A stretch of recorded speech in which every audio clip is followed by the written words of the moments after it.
Mayor Rankin. Vice Mayor Smith. Councilmember Celaya. Councilmember Hawkins. Councilmember Montano. Councilmember Walter. And Councilmember Woolridge is absent this evening. Tonight, instead of the invocation, we're going to take a moment of silence to help keep in mind those that have passed during the last month, and also keeping your prayers for tonight for Donald Woolridge, who is in the hospital and quite under the I have a moment of silence to let us pray for you.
Good evening, Mayor, members of the council, ladies and gentlemen. Let's build a theater to go see a movie. Documentary festivals really sound groovy. A parlor for ice cream, a fruit smoothie bar. They all seem so yummy. So just leave the car and leisurely stroll along tree-lined Old Main Street, where people pause often to smile, nod, and then greet the folks on the sidewalk, some neighbors, some strangers. In small towns like this one, there just aren't the dangers you'd face in a city, so crowded, congested. Here we can take a deep breath and feel rested. Let's build a theater. It need not be fancy, but let's do it sooner than later. We're antsy. Thank you.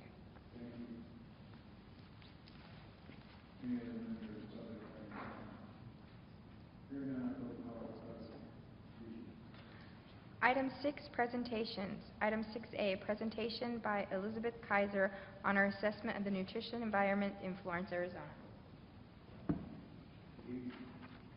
Good evening, Mr. Mayor and council members. I very much appreciate your time and the opportunity to present these findings to you.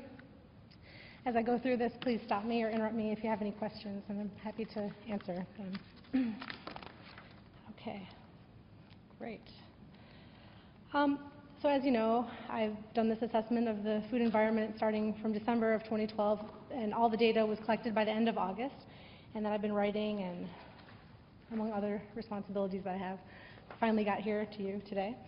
I collected data from existing sources such as like the USDA, local data sources, the census, and I also collected a bunch of data from the town through community coalitions, through focus groups.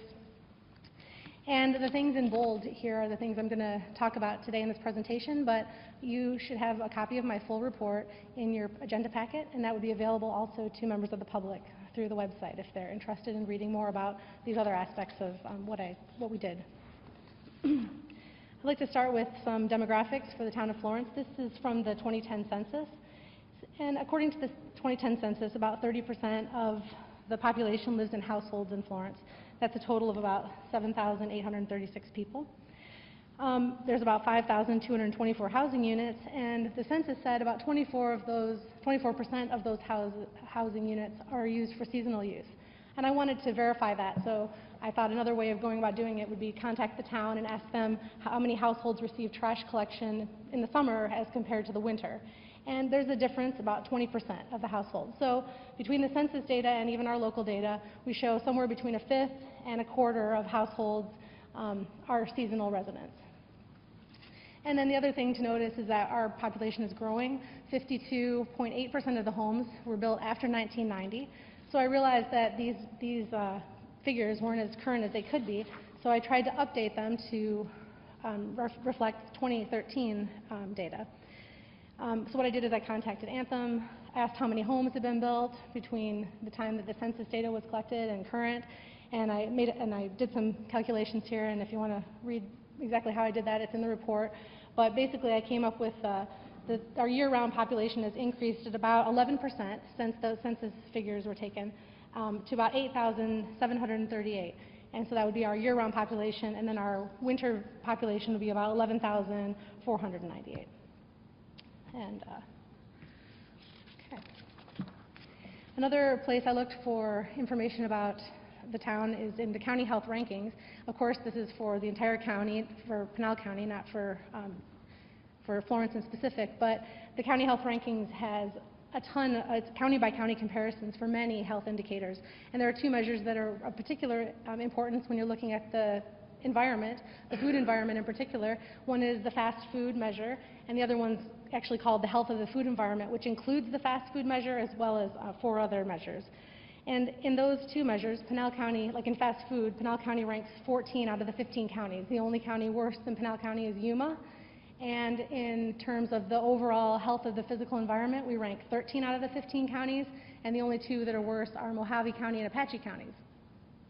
So I thought that was interesting. But that's, of course, for the whole county. And I wanted to get some more specific information about Florence. So we constructed a community survey. And when I say we, I mean me and the help of the coalition members that were recruited. The coalition was asked a specific question. What would be the #1 way you would like to improve the Florence food environment? And they brainstormed a whole bunch of solutions, but similar things kept coming up over and over again. So we took the top 14 things and we asked the community, how much do you favor these 14 things?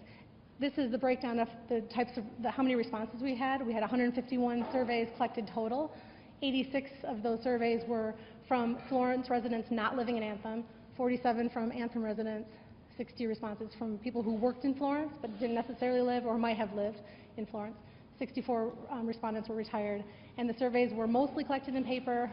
I went to many public events and handed them out and got people to fill them out, and it was also available electronically, but the majority of them were filled out in paper. So here was the 14 options, and what people were asked is, how much would you favor this change? And 1 was not interested at all, and 4 was very, very interested. And so the end number is actually the number of people who answered that question on the survey, and then the mean column is the average response. So for instance, the full-size grocery store in downtown got a 3.27. The average response was 3.27, so it was favored. It was the most favored option. This is among all of the survey respondents. This is the list of how they broke down. For instance, a CSA at the bottom, if you're not familiar with a CSA, it's Community Supported Agriculture. It's sort of a subscription service. Maybe if there's a local producer, they could offer a subscription and have fresh produce available periodically. Sometimes it's you pay at the beginning of the growing season, and then the boxes or whatever are delivered throughout the growing season. So that's what a CSA is. And if you have any other questions about what these are, I'm happy to tell you. But you could also break down the responses by neighborhood. So you could see how did non-Anthem residents, what did they favor as compared to Anthem residents? And by and large, non-Anthem residents were 1 1/3 times more likely to favor that downtown grocery store. They were 1 1/3 times as likely to favor a Bountiful Baskets location downtown, which Bountiful Baskets is a co-op. There's a delivery location in Anthem right now, but not in downtown Florence. And they were more likely to favor expanding some options at the Pinal Food Market. Anthem residents had they were favored different things. They were more likely to favor expanding the organic section at Safeway. And then this bottom section, the bottom 6, shows what all Florence residents favored equally. So they all favored equally establishing a farmer's market, having some sort of backyard gardening classes or support, having healthy menu items at existing restaurants, and so forth. You can read the list. This map is from the USDA, the United States Department of Agriculture, and it's they have a food desert locator basically on their website, and anybody can go to it and check it out. It's a very neat tool. There's actually 5 census tracts that contain Florence addresses. There's the 2 that are downtown, so the light green and the dark green. Then there's the bluish green area south of town. Then there's a tract to the east of town, but that tract has 95% of the population's incarcerated, so there really aren't a lot of households in that tract. And then the other tract on the west side of town is the tract that contains Anthem. So that tract is not considered a food desert. Obviously, it has Safeway, but all of these 3 tracts are all considered food deserts. And what it means to be a food desert is it has the census tract has to be both low income and not have access to a grocery store. So these are the 3 tracts that have that designation. So with that said, we know that there's no grocery store, but there are a lot of stores and restaurants in town, and so I wanted to know what kind of options can people get by going to just the stores and restaurants that are already here. Let's forget the, what's not here. What is here? What can people get? So I used a survey tool that's been tested and is respected in the academic literature. It's actually 2 tools, 1 tool for restaurants and 1 tool for stores. And the tool it's administered from the point of view of a consumer. So a consumer goes into a store or a restaurant, they want to pick something healthy, what do they find? Are there facilitators or barriers to them making those decisions? And like the restaurant survey, for instance, it looks at calories, but not just calories. It also looks at what % of calories are from fat. So for instance, like 400 calories of fruits and vegetables would fill the stomach a lot more than 400 calories of oil. That's why 400 calories of vegetables would be more healthy for you. Because to get the feeling of satiation, to have your stomach feel full, you'd have to eat a lot more. If it was just an oily meal, you'd have to eat a lot more than 400 calories to feel full. So it looks at things like % of calories from fat. It also looks at signage and promotions in restaurants, like are they promoting supersizing or bundling items together? Does a restaurant, for instance, allow you to split a plate and charge you a reduced rate or something? So they look at pricing, that sort of thing, to help people make healthier choices. Also, healthier varieties of common food choices, like is there skim milk offered instead of whole milk? Are there whole wheat bread instead of white bread? That sort of thing. And in the store survey, well, I'll get to that. So anyway, the coalition, I asked the coalition members if anyone would like to become a rater and administer these surveys. And so we had 6 coalition members that volunteered to do that. They received a good amount of training. They did exercises and some field work. They went out and practiced their skill at doing the surveys. Then they went out and collected the surveys. They collected, in total, 35 surveys. There were 17 restaurants, 9 stores, and then 9 training surveys. That's not included in the data we're going to look at, but the data we're looking at is the 17 stores and the 9 restaurants, not including their training surveys, but there were 35 done total. So this slide shows, let's just take the first one, restaurants. On the restaurants survey, there's a total of 63 possible points. And I broke down the 17 restaurants into 3 groups, the high scoring, the middle scoring, and the low scoring. So you can see that the average high-scoring restaurant got like 34 out of 63. Then the average middle-scoring restaurant got 11 out of 63, and the average low-scoring got a little bit over 5 out of 63. So a lot of room for improvement. Facilitators is one section of the restaurant survey. Facilitator is something like, did the restaurant offer nutrition information when a consumer went in? So if you're looking for a healthy option, for instance, this survey defines a healthy option as an option with 800 calories or less and less than 30% calories from fat and less than 10% of calories from saturated fat. So a consumer would not know that if there's no nutrition information provided. So providing nutrition information is a facilitator of a healthy choice, basically.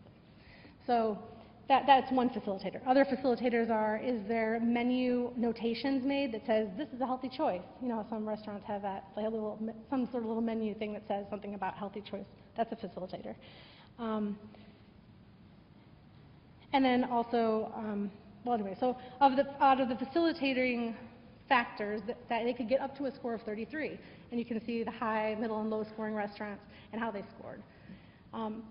The menu is also a part of the overall restaurant survey. That's basically looking at how many healthy items are available on the menu. How many of the entrees meet that requirement of less than 800 calories, less than 30% of calories from fat.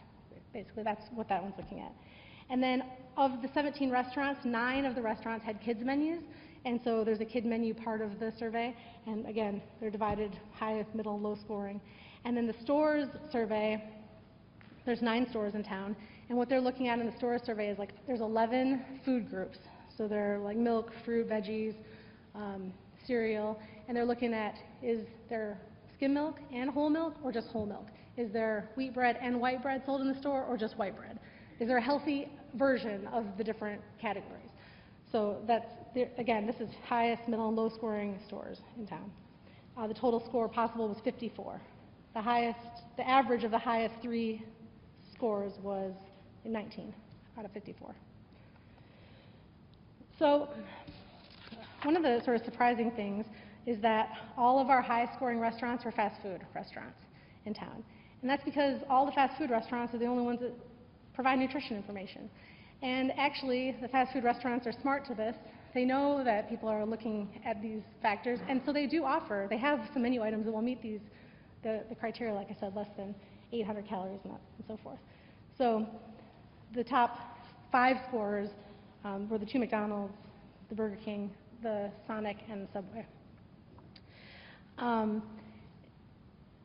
The average restaurant score, when they're all put together, is 12 out of 63. The average menu score choice is 9 out of 30. So, and in town, it's not possible to purchase healthy items in most of the food categories we measured. The average score for the stores was 7 out of 30, and that was only brought up 2 points by Safeway. So if you took Safeway out of it, it was 5 out of 30. So really, for the majority of the items we're looking at, we could not find a healthy version of it in town.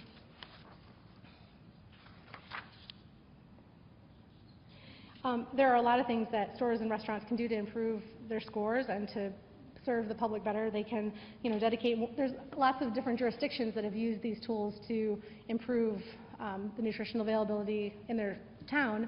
You can talk to store owners and you can show them these things. You could talk about shelf space, how much shelf space is dedicated to healthy options, that sort of thing. Restaurants, the same issues. So I learned a lot during this process. I learned that we have a lot of community assets. The senior center is a great asset, the library too, the high school has some great assets. Bountiful Baskets is a great program, but we have also some features of our community that are hindering healthy eating. We could overcome these barriers. We can come up with some options to present to policymakers such as yourself, and we could find grants and those sorts of things to work on improving different aspects of our food environment. Like specifically, what a town council could do and has done in other jurisdictions is things like look at town codes to make sure that there are that when people are growing and like produce or something that they're able to sell it, like have markets, that sort of thing. Like I'm from Michigan and I was visiting during the Cherry Festival. I noticed that tons of people have like little fruit stands out in front of their house that it just like take some fruit, put some money in, that kind of thing. So if people can sell the produce that they're producing, that can help. Also, there could be policies that would provide incentives for water use for food production. So any time we're using water to produce local food, there could be a break on water, or lower taxes for land used for local food production, that sort of thing. Those are all policy things that a town council could do. Also expand or provide low-cost loans to existing businesses to expand their operation and provide greater choices. Also, at town events, you could have a policy to provide only healthy foods at town events, that sort of thing, or to make sure that the vending machines, something as simple as the vending machines, are stocked with healthy options. Those would be other things that the town council could do. As we move forward in this process, I'm starting a community action board, so a lot of members of the coalition have volunteered to be part of a community action board, and I invite you to join us and a community action board to basically sit down and talk about if any of these things are feasible, if you would be interested in working on any of these policies. I am basically free labor to the town. I live here, but I'm a student, so my time, I'm committed to graduating from school. So if you wanted policies written or investigated, what other jurisdictions have done, I'm your man. I can do that. I can do that research for you. I can draft things for your consideration. So if you would be interested in working on any of these issues, please contact me. And even if you can't attend a meeting or something, I'd be happy to then keep you in the loop of what was discussed at the meetings, or you could give me your input via email or something, so I can represent your opinion at those sorts of meetings. Again, thank you very much for your time. And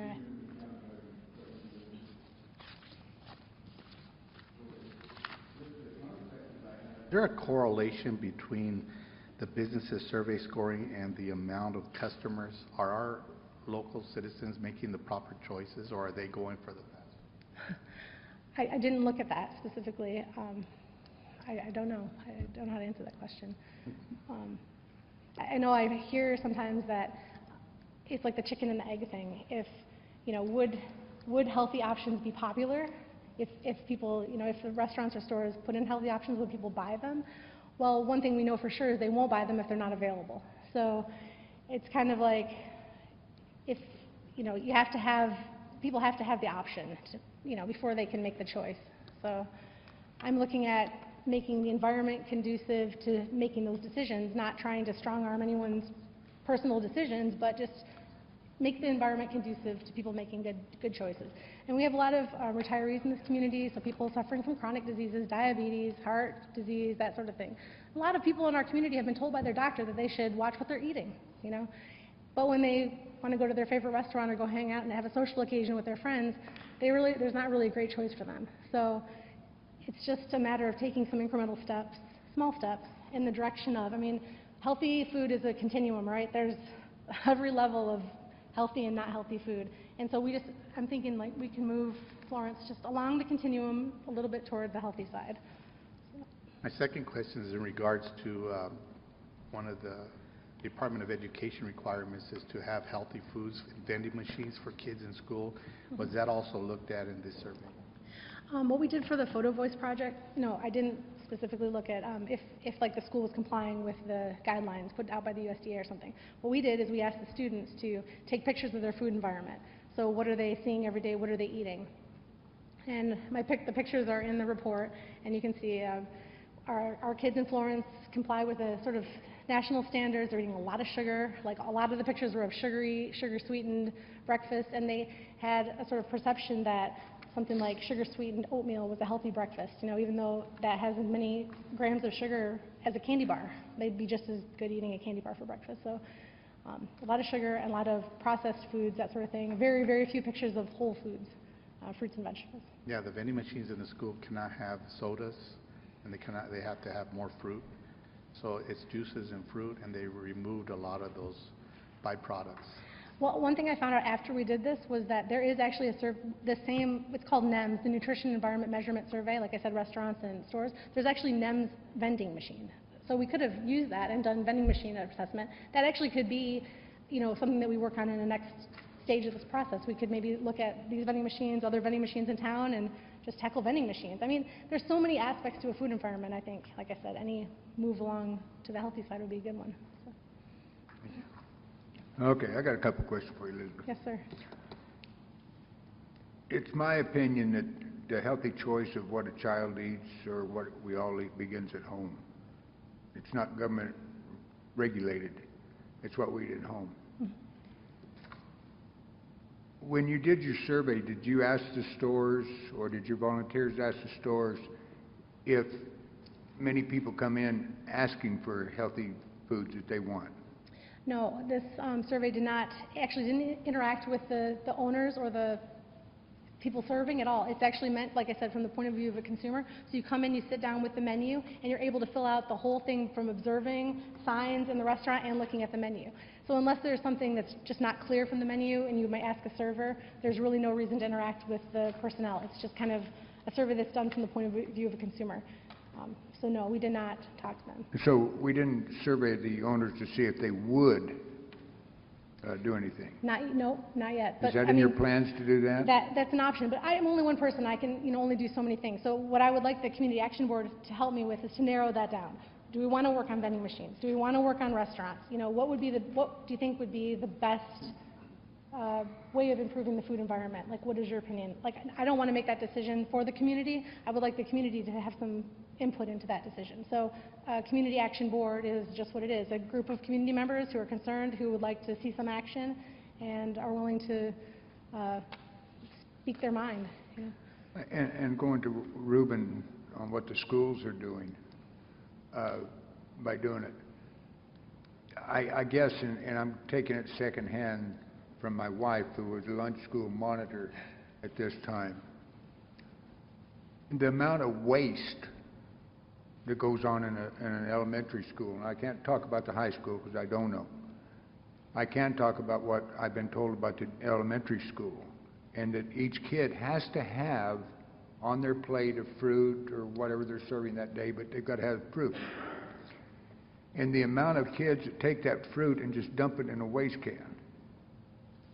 They throw it in the garbage. They don't even take it to their table to sit down and eat. They get rid of it before they get to their table.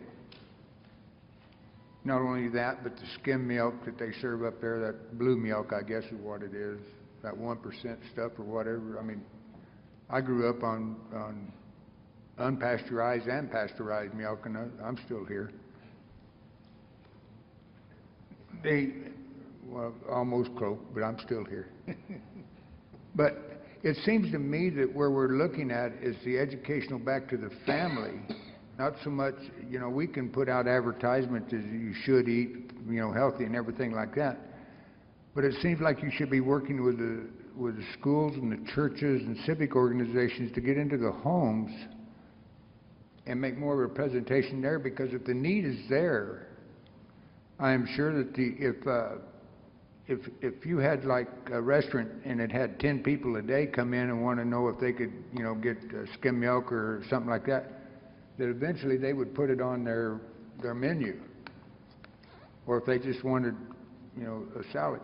And then you start talking about and the one thing on what the town could do, as you said, on the tax code for the lowering that for the homegrown bases. Then you run into the problem, okay, is it organic or not organic? And we have that fight going on then. Do you fertilize your vegetables with cow manure, or do you fertilize it, or you don't fertilize it? You know, I mean, you've got people that'll gripe about it one way or the other, so it's a very controversial. But to me, it sounds like you need to be working as far as educating the parents, because some of us old codgers aren't going to change our way no matter what happens. I still go to the L&B and I still eat my beans and my tortillas and my green chili and red chili, and the doctor would like to have me eat fish and chicken, but he can still be up in Mesa. I'm going to be here in Florence where I get what I want. But to me, it seems like you're missing the gist of it. You need to get into the homes, or to some way to educate the young parents such as yourself, and I consider you a young person. Thank you. Yeah, you are. A couple of us up there, probably double your age, huh, Tom? But what we're saying is, you know, it's not government's responsibility to do it, in my opinion. Mm-hmm. We can put out information, but it's not the government's responsibility to. I like your information. I've read it, but I still think that you're missing the boat. I think it needs to go back into the educational field, into the young parents bringing up their children. And if these children are educated that way of eating that, they will accept the bland taste of some of the diet of the good food that we're supposed to be eating. Well, that's my opinion. Well, food policy is it is set by government. Like, government is already setting food policy. The existing food environment that we live in is a result of policy. It's a result of federal government policy, state policy, and ultimately local policy. So, I understand what you're saying, and I understand and I agree with that there should be health education efforts, and there are. I mean, for instance, the University of Arizona Cooperative Extension is here at the food bank twice a week, giving educational classes to people about how they can make healthy options with the things in the food boxes, that sort of thing. So that sort of thing is happening. But my degree is in public health, So it's in the population, it's looking at the population, we're looking at trends and populations, and we see these trends of, obesity rising, people becoming more unhealthy, and that, some alarming figures like that this is the first generation of children who are not going to live as long as their parents because of chronic disease. So these are population problems, and there are things that, can be influenced by policy at all levels of government. So that's why I bring this to you. And also, the school board could set policy to deal with waste. They could start composting. They could take all that wasted produce, compost it, use it in school gardens. There's ways to sort of address all these different things, but it does take a government or some policy body to set a priority and to sort of set a guide for the rest of us to say, this is important. We don't want our citizens to be unhealthy. We want to support these kind of choices. And I'm not saying dictate what people should eat, not at all, but create the environment where people who are struggling with some sort of chronic disease are able to make that choice. I was diagnosed with high blood pressure and I had high cholesterol. I was on medication. That's how I got into this whole thing. I was like, what am I eating? What is creating this? My mom's diabetic. I'm going to be diabetic. My kid's going to be diabetic. So I'm like, what choices can I make when I've lived in rural environments pretty much my whole life? And I know now that I absolutely can't eat at a lot of the places because there isn't an option that's going to fit my dietary requirements. I imagine that a lot of people just know that are trying to eat, trying to have a healthier diet. They just know that they can't go out to eat. They have to prepare the food at home, or... and I agree with you, and I'm sorry for your medical conditions and everything. I'm glad I don't have those kind of things. But, it's what I said as far as government regulating. You go down to look at the school, look at the waste down there. You look at Obamacare, how they regulated that. Maybe government ought to keep its nose out of some things. That's my opinion. Not the opinion of the council, just Tom Rankin's opinion. Any other questions for Elizabeth? I'd just like to compliment her on her study. I thought it was very thorough, and Thank you. appreciate all the information. You're pretty in-depth. Appreciate it. Thank you. I probably won't be joining your commission. That's fine. But I'm not saying... I think what you've done is given the public an option, and that's what we asked for around here is the option. Well, and I also would direct you to the recommendations at the end of the report, because I focused this to how the council might intervene. This is a presentation to the town council, so these are things councils could do. But if you look at my report, you'll see a number of things that, we could work with the private sector. We could just work with the restaurants. We could work with the stores. We could just show them the results of these surveys, and we could say, are you interested in making any change? That would just be something we could work in the private sector with that group of people. So. And there's also a way that, in looking at the hard work and research that you have put forth into this, culminating it with our Parks and Rec department, and maybe having a holistic approach to the diet and exercise, along with the healthy eating choices, bringing it together. There's a lot of different avenues we can explore with this. Absolutely, and the more voices that are being heard, the better. Maybe that's right. Maybe we shouldn't look for a governmental solution to that. I'm not saying that we should. I'm just presenting, this is what other jurisdictions have, these are things other jurisdictions have explored. They're ideas, and I just tried to brainstorm as many ideas. So I'm not advocating one way or another. I'm just a researcher. I did research. I'm presenting the findings, and I want the community to weigh in. If whoever's interested to contact me and let me know. And What I would suggest doing is taking this information that you have put together, if you have the opportunity, and dispensing it to the restaurants here in town and to the groceries. And let them make up their mind if they want to take a look at it, if they want to go into it further. I have thought that would be a great, and then maybe even redo the survey at a later date and see how things have changed. That's one of my ideas but like I said again, I didn't want to make the decision for the community. I wanted to research a lot of avenues and say to the community, what do you think would be effective for you? If you're not trying to eat healthy, fine. I'm not trying to convince you to eat healthily. But if you are trying to eat healthily, what would help you in that vein? Like, if you're that person, if you have some chronic disease, if your doctor has ever told you that, what would you like to see different in this community? And you committed people who might be able to make some change. Make chicken taste like hamburger and I'll eat it. I was just joking on that. I do eat chicken, but if you can make fish taste like hamburger. Any other questions for Elizabeth? Elizabeth, thank you very much. Like I said, maybe take it around, let the business owners look at it and talk to them and see what we come up with. Okay, thank you. Okay, thank you. Item 7, consent agenda. All items indicated by an asterisk will be handled in a single vote as part of the consent agenda unless a council member or member of the public objects at the time the agenda item is called. Item A, approval of accepting the register of demands ending September 30th, 2013 in the amount of $2,019,552.33. Item B, resolution number 1414-13. Adoption of a resolution of the Town of Florence, Pinal County, Arizona, adopting the revised Town of Florence fiscal year 2013-2014 employee classification plan. Item C, resolution number 1415-13. Adoption of a resolution of the Town of Florence, Pinal County, Arizona, authorizing the adoption of owner-occupied housing rehabilitation guidelines dated September 2013 in relation to Home Community Development Block Grant, CDBG, and the state housing funds for housing rehabilitation activity. Item D, authorization to enter into an intergovernmental agreement with Pinal County Narcotics Task Force and accept reimbursement of overtime costs and related expenses through AGCG ARRA grant number DC 14-019. Item E, authorization to enter into an intergovernmental agreement with Pinal County for the transfer of one metal barred jail cell door from former Pinal County Jail to be displayed at McFarland Park. Item F, approval of a memorandum of understanding between the Town of Florence and Mountain Vista Medical Center for base hospital services for all paramedic and emergency medical technicians effective December 1, 2013.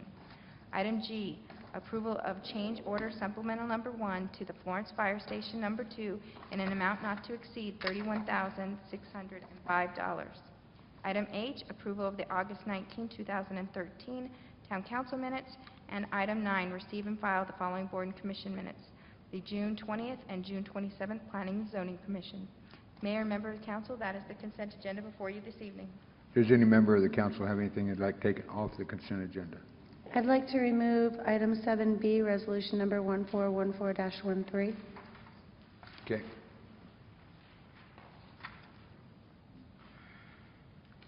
Any other? Any member of the public have anything they'd like taken off of the consent agenda? Hearing none, we need a motion for the consent agenda with the exception of item B. I'll make a motion, we accept the consent agenda with the exception of B. Second it. We have a motion and a second to approve the consent agenda omitting item B. Any other discussion? Hearing none, I'll call for the question. All in favor signify by saying aye. Aye. Opposed, same sign. Motion carries. Item B is resolution number 141413, discussing the reclassification plan. Our HR Director, Scott Barber, will be presenting on this item. Chair, ranking members of the council, I'm going to present up here. I usually rely on our assisted listening device to be able to hear what's going on. Unfortunately, it's not working this evening, so this gives me the best chance, hopefully, of hearing any questions you have. We're asking this evening that you adopt a resolution, approve a resolution adopting revised employee classification plan for our current fiscal year. The reason is outlined in the information that you've been provided. It specifically reflects plans that have developed over the last several months in our finance department. And as I explained when our finance director, Mike Farina, came on board, we're very deep into our budget development process for current fiscal year. And so there was discussions that were ongoing at that time about potential reorganization in the department to better reflect the work that's being done in the department. And because we were as deep as we were into the budget process, those plans could not be introduced as a part of the normal budget process, although one additional position was budgeted by our town manager in the department to provide for the plans that would ultimately come to pass. And so this evening you have before you the plan in terms of reorganization in the department. There are several changes. The new position that's budgeted would be reflected in the accounting manager classification that's been described. And then there's some other moving around that's taken place there as outlined in the material that's been presented. The fact of the matter is that there's one position move here, only one that represents potential change in pay for a current town employee. That's the utility billing supervisor classification. The plan calls for the reclassification or the change of the utility services representative position to assume responsibility for supervision and handling the primary oversight of our utility billing operation. In addition to the Finance Department, two other issues that came up along the way, and these were created essentially because of vacancies that took place. One is in our Community Development Department. There's some discussions about changing our senior inspector position, or senior building inspector position, to building official. Those discussions continue to be ongoing, but because we're bringing the others before you, we're asking you to go ahead and act on creating that classification so that if, in fact, we end up with Mark Eckhoff, our Community Development Director, making that recommendation to the town manager and he approves that, then we can move forward without having to come back to you. And the final one was a direction of our town manager to change the Economic Development Coordinator position to a Management Analyst position, and we've drafted a position description which expands the administrative project responsibilities of that position beyond economic development, more descriptive in terms of the position. So those are the recommendations that are before you this evening. Because you historically have approved any changes in terms of classifications during the year, we brought the revised plan to you this evening. I'll try to answer any questions you have. Specifics about the organization in the Finance Department, I'll likely defer to Mike Farina, who will answer any that you have. Darryl? When I was going through the agenda packet, going line by line, adding the account manager classification, assigning a pay range of 50, I just want to make sure I have a comprehensive understanding. That is a new position, correct? I think so, yes. Well, is it or isn't it? Is it a new It is a position? new position. There was money set aside in the budget last year when we were going through the process of hiring a new financial director.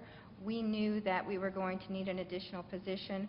We wanted to wait until finance director came on board to determine what that position was going to be. So the money was allocated. It's just that as soon as the finance director came in, we allowed him to get to know his department, determine what he needs. That is the new position. It's not new basically this fiscal year. We're just naming it. It was included in the beginning. It was included in the budget year adopted in July. Okay. And then in the next one, it says, adding the accounting technician classification, assigning a pay range 28. It says current office supervisor position will be reclassified. Is that a reclassification position of the same employee going up or down? Councilmember Walter, it is the employee that's in that classification, and it is a reduction in the pay range. Our current plan, as that's been approved, the employee would become frozen over the end of the range, but would not realize any pay reduction for the move. It simply reflects more fully the actual work that's being performed and transfers some of the direct supervisory relationship to another class. Okay, and then adding the customer service representative classification, assigning pay range 21. So the two current office assistant positions are reclassified. Are those again the same employees, and is their pay affected? Councilmember Walter, those are two employees who are currently in office assistant classifications, and the customer service rep classification that's been created more precisely describes the work they do here at our front counter. So they are the same employees and there's no pay differential. Okay, and is that the same all the way down for the next three? All the way until the utility building supervisor. Yes, sir. Okay, those are my questions. I just wanted to look out for that. I know when we had talked about the new salary schedule a few years back when it was adopted, there's some things that we need to look at with all of our departments and all of the different levels. And in addition, upcoming with the new Obamacare, with employees that are over 36 hours, we also need to start looking at providing the health insurance coverage on another note for future. Mayor, Councilmember Walters, if I could, Yes. I think we talked in our budget process about the steps that we were going to take in advance of the fiscal year 14-15 budget process. Part of that was doing a review of classifications and compensations. And we had originally talked about the possibility of bringing a consultant on board. Ultimately, through consultation with our town manager, our deputy town manager. We determined that I would do that in-house, and so we are in the data collection phase right now. And the foundation is the classifications, and we sent out current position descriptions to every one of our employees. They've been reviewing those, and we've received, Friday was the deadline, so we received most all of those back. Once we look at those, we're going to be updating our position descriptions and looking at the issue of classifications. We have a lot of classifications, and we're going to see whether or not those continue to make sense, or we could reduce those or make adjustments. And then the second part of that is the compensation part, where we looked at the comparators that were established a number of years ago with the town, and the benchmark classifications are those that have comparisons. So we're going to be looking at some of the solid benchmarks in public safety as police and police officer and like dispatcher, that very common kinds of things on the administrative side, maintenance worker in the blue collar side. So we're engaged in that right now, and we intend to bring the results of that. Those recommendations will come to you in the budget process. Okay. No, I appreciate it. I just wanted to make sure I clarified this. And will these new titles bring us more in line in comparisons when we look at the town of Florence compared to other cities and towns of our size? I'm certainly aware of both class compression as well as systemic compression issues in our compensation plan. Also the steps that were taken in the previous fiscal year to try to address those. We're fully aware of those. We'll be looking at those issues as well. Okay, thank you, sir. How much money is this costing us? That, I guess that's the bottom line I want to know. It says that there's going to be some money it's going to cost us. How much? What is the exact fiscal impact Yeah. of this? Well, you don't give us, all you do is say that there's going to be a fiscal impact. It doesn't tell us how much money are we, and where are we getting that money? Mayor and Council, the budget that has been adopted for 2014, this current budget that we're in, does have the money that's set aside or already budgeted for these changes. As Scott said, the accounting manager position was budgeted during last year's cycle, and it is in the budget. There will be enough budget to cover this position for this year. Mike, let me, now we're talking about budget. Are you talking about salary, the salary portion of the budget, or are you talking about your complete budget and having to take money from other ranges and put it into salaries? I'm talking about the salary budget. So what you're telling us is that you have enough money budgeted in your salaries or your benefit budget Yes. to cover this? Yes. Okay. And how much is that? How much more are we going to be spending? Well, the accounting manager, we have a range, I believe it's a hiring range. The bottom of the range is $51,600. The midpoint is $65,736. Typically when we're hiring, it would be somewhere within that range from bottom to midpoint. I don't know what that is yet. The amount that was budgeted reflects a half a year's budget, and that's about right when we will be hiring this position. I would say projected start date, beginning of the year, next year. As far as the utility billing supervisor, typically there is an increase for a position that to reflect the added duties or the change of duties. There's budget in the finance department salaries that would also cover that. And that comes from the budget that was put in for the finance director versus where I was hired at. Now, the utilities billing supervisor, wasn't that a position that was just reclassified? That position was reclassified a few years ago when we did the new salary schedule? That was one of the positions that was frozen, Okay. meaning that the person in the position's pay was over the, remember when we went back in and we created the new salary plan and some positions went down instead of going up? And so people were earning more than their salary range. Council selected to go in and to freeze those positions at their current rate and allowed them to keep their rate until we grew into that new rate. And so that is why that position was discussed in the budget year, was because it was one of the 6 positions that were frozen. And how is this going to affect our salary budget as we move forward with all of the annexations and looking to bring other employees on to meet those needs. I just want to remind council one more time, the monies that were budgeted because even last fiscal year, during the budget process, we knew we had needs for more individuals, more staffing needs in the finance department. So what we did at that time was we set aside funding to be able to go back in and hire the person. Our former finance director did not feel comfortable going in saying, yes, I need a deputy finance director, or no, I need an account manager, or I need a person to do only purchasing and bidding. So what we allowed to do is we put that in for 6 months of funding to allow for our new finance director to come in, to be able to evaluate the services that we do offer and see where our needs are. Mike has been on board now for, you've been on board for more than 6 months, haven't you, Mike? No, 5 months. 5 months, and he has evaluated it. He came back to the manager and said, this is the needs of my department, and it was within the funding levels that were available within his department. So the manager did agree with his recommendations, and it moved forward to council for your authority. I have a concern because when we looked at the budget back in April going into May, we also looked at the property tax that we were charging Anthem in the 2 sections in there, as well as Florence proper. And we said, you know, if we only increased it by 3 cents to 33 cents, it'll allow us to operate without any further increases. I don't even remember them saying, well, we can operate, but here are some additional positions we are looking at. You know, so to me, it's like, well, we entrusted that we were going to look at only increasing the property, the value that we were charging the people that live in the communities, so that we can meet the same budget that we had last year.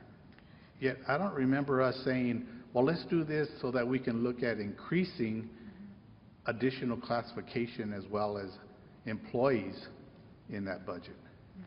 I remember the manager talking to us about that, and I remember also Becky not wanting to make the recommendations because she was going out of office. And I remember us talking about that. I guess my problem is that rather than, I don't want to see anything like this again on a consent agenda. And I would like to see any personnel action plans that are changing our employee classification plan, a work session prior to it coming to council where these questions can be worked out and any concerns of the council can be addressed by staff before it gets to this point.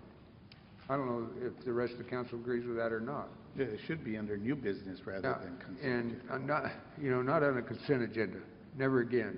Okay, we can make that change, and I apologize for placing it on the consent agenda.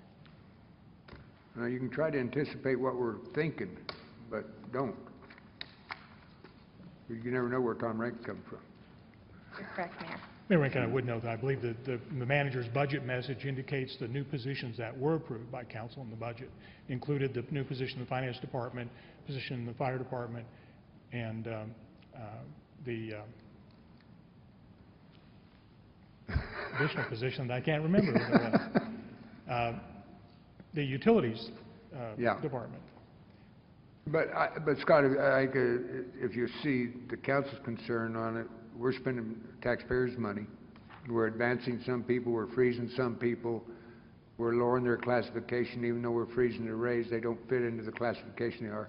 I think the council should have a say into that prior to it coming to, I think in a work session would be the proper place to have that instead of here on the floor. Mayor Rankin, would we be able to table this for a work session, just to talk about it a little bit further? My feeling is if you make a motion and the board or the council wants to, fine. I think I've heard enough discussion on this to know where, you know, what they're coming for on this project. I don't like putting into the motion in addition to, because we don't know what's going to happen at that point on the last part of it. I don't like that. Anybody else wants to, you know, I'll entertain a motion to table. I'm going to make a motion to table this item, number 141413, pending a work session. I'll second it. Any other discussion? All in favor signify by saying aye. Aye. All opposed, same sign. Nay. Nay here too. Roll call vote, please. Councilmember Walter? Aye. Mayor Rankin? Aye. Councilmember Hawkins? Nay. Councilmember Montano? Aye. And Councilmember Celaya? Nay. Vice Mayor Smith? Nay. Okay, motion failed. Need a motion to approve item 7B. Make a motion to approve item 7B. Second. Bill? We have a motion and a second, so it's open for discussion. Well, whatever, okay. That's, okay. Okay, we have a motion and a second to approve item 7B. All in favor signify by saying aye. Aye. All opposed, same sign. Nay. Nay. Nay. Roll call, please. Okay. Councilmember Celaya? Aye. Vice Mayor Smith? Aye.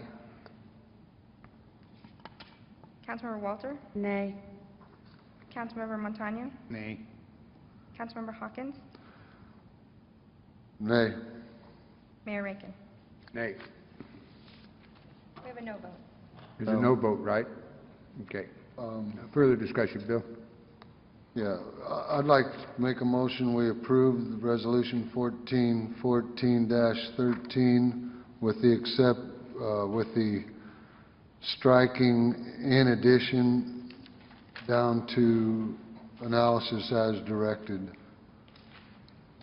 Okay, we need a second. I'll second that motion. We have a motion to adopt Resolution 1414-13, excluding the last paragraph beginning with addition Community Development Director and ending with analysis as directed. Any discussion? Hearing none, I'll call for the question. All in favor signify by saying aye. Aye. All opposed, same sign. Motion carries. I will assume we'll see these positions in a work session before we take it to the floor again. Yes, sir. Under new business, item A, discussion approval, disapproval of authorizing the town manager to negotiate and enter into a contract or contracts not to exceed a cumulative total of $24,000 for construction of imprinted stamped concrete for crosswalks and intersections improvements for Main Street from Ruggles Road to 12th Street that would allow for streetscaping of Main Street. Wayne Costa will be handling this item. Mayor Rankin, Vice Mayor Smith, Town Council. Basically, this is a recommended action to authorize the town manager to negotiate and enter a contract or contracts not to exceed a cumulative value of $240,000 for the construction of the Main Street crosswalks and intersection improvements project, basically a CIP. We're looking at two contracts, one for the sole sourcing of the imprinted stamped concrete that the previous contractor did on the sidewalks, and two, a demolition contract that we have out for bid to 3 different contractors. The traffic control will be by the town, similar to the sidewalk project. We will also haul the demolition material to a landfill. We have a price of $20 per truckload. It's an extraordinary price for riprap or concrete. And then third, basically, we're looking at maintaining two-way traffic on Main Street, performing the demolition work in the evening hours, starting at 11 to 7 a.m., and the concrete in the daylight hours because of the startup of the plants and the winter operation. Basically, the recently completed curb cut projects has allowed this project to go ahead with the crosswalks and intersections from the same boundaries, basically from Ruggles all the way through 12th Street, to include the mid-block crossings and intersections at this location. The cross-section of the concrete will be 8 inches of concrete and 4 inches of aggregate base. Currently, what we have in place is 8 inches of concrete. The Bomite system has proven durable, and we want to utilize the same palette of colors, textures, and patterns that are available for both the crosswalks and the intersections. The crosswalk boardwalk pattern will consist of a Sierra color, which is a brownish red, and the attachment, the first attachment, kind of shows the boardwalk pattern in the crosswalks, and it's going to be bordered by a band, a 12-inch band of forest brown color instead of a walnut brown, because the forest brown seems to look better when we did our test pattern, which is located on the north side of the Silver King. The intersection itself will consist of the Ashlar slate pattern, which we had, Ashlar shale pattern, which we had basically in the sidewalk, and it's going to have the same texture, the same color, but the antiquing will be a little bit darker. This is allowed to allow the model color or the variance in color to accommodate the any tire tracks that may be left in the intersection for passing traffic. We think this darkening effect will just minimize the need for maintenance, which will be done with a low-pressure wash once a year. The financial impact is $240,000, and it was identified in CIP 011-518-507 entitled Crosswalk Improvements. The alternative to this is not to do the intersections, or even not to do the crosswalk, and proceed with a thermoplastic crosswalk marking, similar to what we have done in the past, which has created a problem, especially with the maintenance of that. It kind of blends in with the concrete. So basically, the roadway improvements and the crosswalk sections are shown in the 8 or so drawings that we also have attached. And we're recommending approval with the Town of Florence to authorize the town manager to finalize negotiations on the contracts for both demolition and construction of the imprinted concrete. Are there any questions? Any member of the council have any questions, Wayne? Tommy? Yeah, I've got a question. Has this been through Historic District? Have you had any input from them on it? I'm sorry, could you repeat? Has this been through Historic District Advisory Commission? Have you had any input from them on it? No, we haven't. I think that maybe they need a heads up on this, since it is in their area. Tom, you've got kind of a insight to that committee. Has the missus say anything to you about it? She feels it looks very nice. We do have a problem with a block wall behind our house right now, but that's besides the point. As far as the rest of the commissioners, I'm not sure. I think possibly if we took the pack that we have here with the colors and everything else, and at least made sure they had it, and looked at it, and they could always, at the call to the commission, they could say something, doesn't necessarily have to be discussed at that time. We, Vice Mayor Smith, we can bring a sample panel that was placed today. It does, we will have the antiquing done on Wednesday, and bring the total panel, which will show the crosswalk. Of course, the sidewalks are in place, and there's no need to do any sample for that, but we certainly can bring that to the HDAC. So far, I've heard no bad comments on it from any of the commissioners that I know, but I believe it would be correct. Yeah, As I Tom think said. it looks great. It looks great, but as a courtesy, I think they should have a look at it. I think we could, go ahead, Bill, excuse me. I was just wondering, on our Main Street beautification program, we had grant money there. Is that part of this, or? That is it not part of different? this project, sir. Okay, this is just a CIP. This is a town CIP project. Well, we can have a motion to approve this with a recommendation after the motion to give the information to the Historical Society, align that, because we're not going to start on it until after Thanksgiving, I believe, after the rodeo. Is that correct? Yes, because it's unlikely we can start this week, so we have delayed. If we don't start this week, then we'll delay it till the week of December 8th, I believe, after the electric light parade, which falls the week after. So we're going to have the rodeo parade one weekend, electric light parade next weekend. The weekend after that, we can begin on this. That's correct, and then it should be done by the end of January, prior to the home tour, which is February 8th. He just got a call from the boss. Nope. It would be. We got a weather storm coming in. They're going to have a, do you know when the next historical meeting is? Tommy? I think it's the last Wednesday of the month, but I'm not sure how that's going to fall on Thanksgiving, so.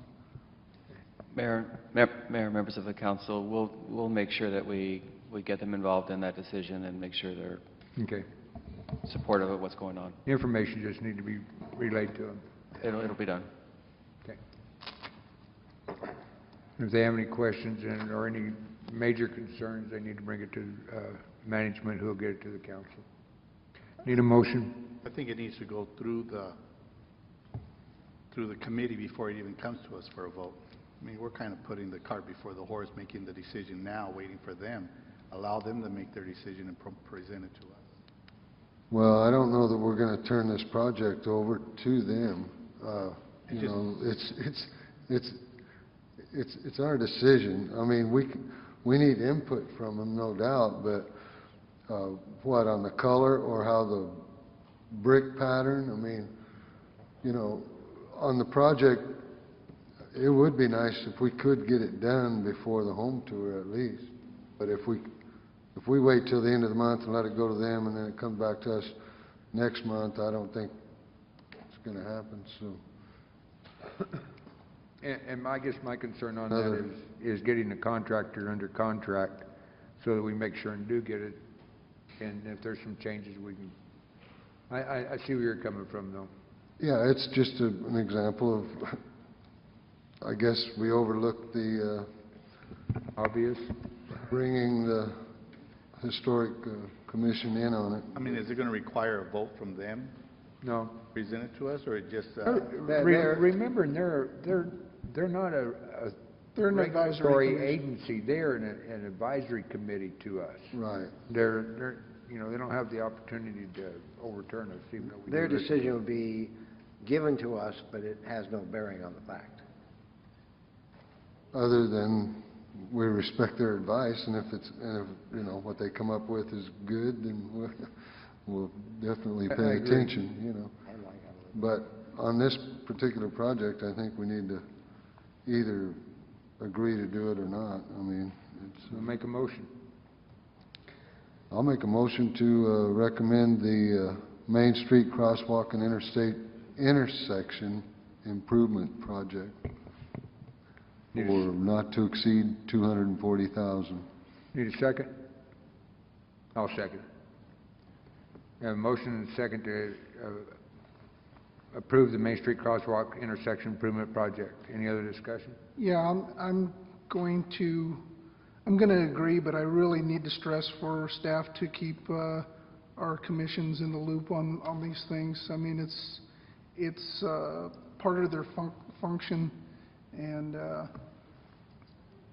out of courtesy to them, let's kind of keep an eye on running it through them next time.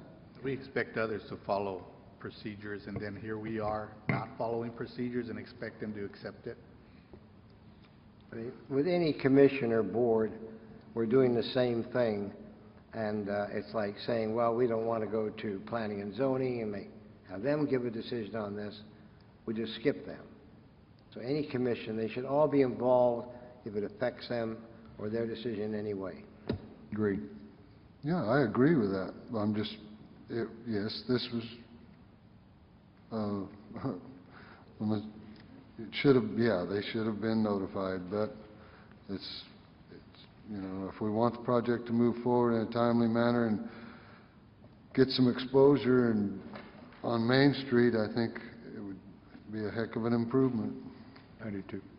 Okay. Any other discussion? Hearing none, I'll call for the question. All in favor signify by saying aye. Aye. All opposed, same sign. Motion carries.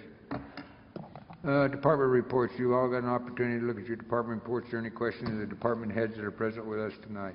Mayor, I need clarification on an agenda item. Could I please ask for that before we proceed? The resolution number 1413 that adopted the classification study. Council in the motion went back in and made a striking in the memorandum that staff provided and not in the resolution. So I want to make sure that I'm clear on what your intentions were by striking the memorandum. The portion that was stricken discusses the senior building official position as well as the managed analyst position.